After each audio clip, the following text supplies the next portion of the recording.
Hello বন্ধুরা, আজ তোমাদের সঙ্গে আজকে আমি একটা রেসিপি নিয়ে চলে এসেছি। মটরশুঁটির কচুরি।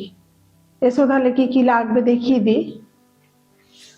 এটা ময়দা নিয়েছি, আর সাদা তেল, আর মটরশুঁটি। যেহেতু মটরশুঁটির কচুরি করব, সেহেতু আমি এটা মশলাটা সর্ষের তেলে ভেজে রেখেছি। সর্ষের তেল দিয়েছি, কাঁচা লঙ্কা দিয়েছি, আদা আর দুটো কোয়া রসুন দিয়ে পুরটা বানিয়ে রেডি করে রেখেছি। আর এটা সাদা তেলে আমি ডিপ ফ্রাই করব। আমি ময়দাটা একটু সাদা তেল দেব, 2 চামচ মতো সাদা তেল, আর স্বাদ মতো নুন দেবো। পুরে আমার নুন দেওয়া আছে। আর কচুরিটা একটুখানি ক্রিসপি ভাব হবে বলে আমি 2 চামচ সুজি মেশাবো, ফোলা ফোলা থাকবে সুজি। আমার এই ময়দাটা মাখা হয়ে গেছে। এবারে আমি এই থেকে ছোট ছোট লেচি করব।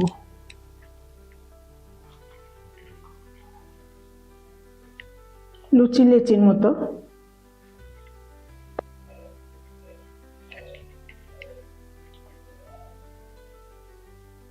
এই যে মটরশুঁটির যে আমি পুরটা করে রেখেছি, সেটা এর মধ্যে দেব। মুখটা একটু ভালো করে আটকে দেবে যাতে বেরিয়ে না যায়। ব্যাস, হয়ে গেল আমার এটা।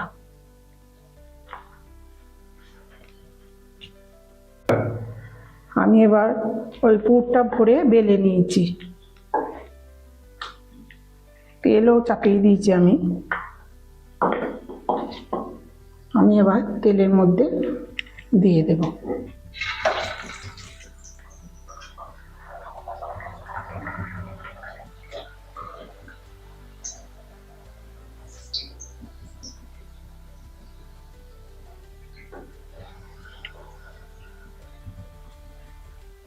গ্যাসটা খুব বাড়িয়ে দিও না, তাহলে পুড়ে যাবে।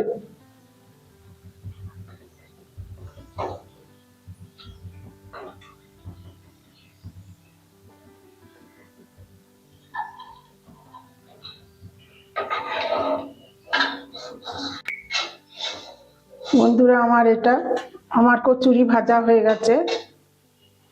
তোমরা বানিয়ে খেয়ে দেখো কেমন হয়েছে বলো। লাইক, শেয়ার, কমেন্ট করবে, সাবস্ক্রাইব করতে ভুলবে না।